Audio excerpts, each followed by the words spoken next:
This video is about a pair of speakers that have no business sounding as good as they do, especially for their size. The Adam Audio D3V desktop speakers are what I imagine witchcraft to be. You know, when something is happening in front of you and you are 100% witnessing it, but you can't process how it's happening. This is the kind of experience that I'm getting from these speakers. In this video, I'm going to tell you everything about them, from the design to the features and everything in between.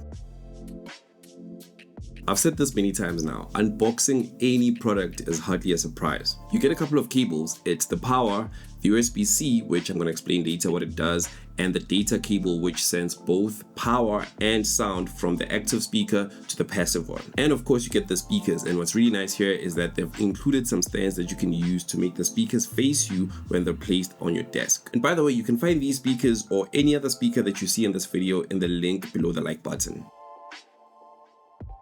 Now, I've owned a bunch of 3.5-inch speakers before, and these have a low end that should not be here, but it is, and I think it comes down to the design of the speaker, which is what I'm going to be talking about now. Like I said, there's an active speaker and a passive speaker. The active speaker has the power, the control, and of course, the amplifier. And then the passive one has none of that. It gets the power and the sound from the active speaker, and even when you're plugging them in, you just plug in the active speaker. On the front of the speaker, you have a 3.5-inch woofer, which is protected by a grill, so that means that you can't damage it even if you wanted to. And normally grills don't look good on speakers, especially if you're going to be placing them on your desk, but on this one it kind of looks like they belong there. And the tuner is also protected, so you can't damage it as well. And then on the bottom left of the active speaker, there's an LED indicator that tells you whether the speakers are on, muted, or off. And then on the right of it, there's a volume knob that serves the purpose of more than just a volume knob. So if you press it once, you mute/unmute the sound, and if you press it twice, you're switching between analog and digital sound, and if you press it 3 times, then you're switching the left and right channels. And then on the side of the speaker, we have the 3.5-inch passive radiators, which are the genius behind the sound of the speaker, but we're going to get into it later when we talk about the sound. For now, we're going to look at the back, starting from the bottom, which is where we found connections for the power cable, the data cable, the balanced TRS, which is where you would connect sound directly from your sound card to the speakers, and the USB-C port for digital sound. So the USB-C on these speakers is not for power or anything like that. You can connect them directly from your PC to the speaker using the USB-C cable, and you get a digital connection. This is how I have them connected to my Mac Studio. Even though I do have an audio interface, I feel like it's just much easier to use the USB-C. And then at the top, there's 3 controls, each of them having 3 options. So basically with these controls, whatever option you select changes the sound of the speaker slightly so that it is optimal for your space. On the position, it's basically the position of the speaker, and the options are stand, wall, or corner. And then there's desk, which is basically the size of the desk that you're using the speakers on, and the options are none, which basically means that you're not using them on a desk, and small and large. And then lastly, it's the room. So basically, how treated is your room? And there's 3 options. There's treated, moderate, and untreated. And on mine, I just selected untreated, even though I do have sound panels here. This room it doesn't sound treated.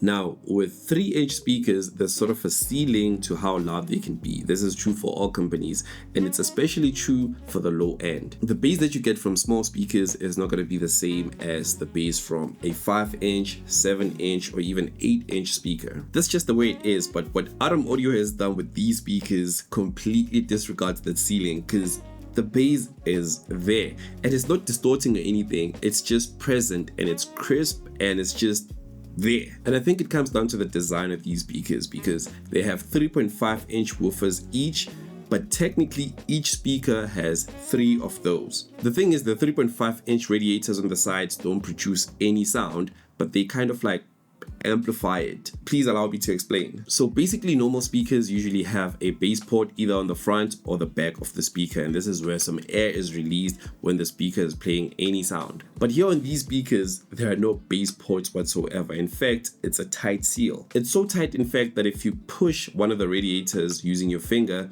the opposite radiator will move in the same direction. And my theory, which is not scientific, is that the sound kind of gets amplified from within the speaker because it's hitting the walls, but the radiators kind of allow it to move evenly, if that makes sense. But it's not just about the bass though. I mean, the bass is a big part since these speakers are so small, but they have a relatively flat response, and I use the word relatively here because no speaker on earth is completely flat.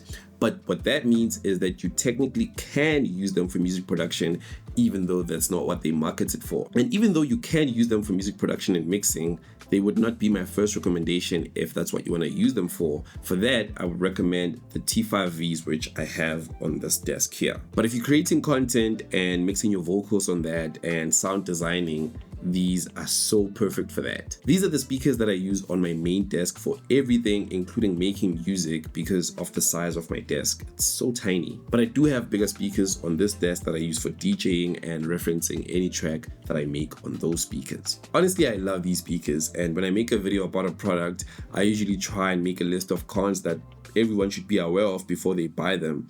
But with these ones, like I tried and I failed. I mean, the closest thing to a con that I can think of is that they have an auto off setting, meaning that if there's no sound playing for 20 minutes, they turn off. But they don't have an auto on setting, meaning that if you press play, they don't come back on, which is something that I've gotten used to with my karaokes.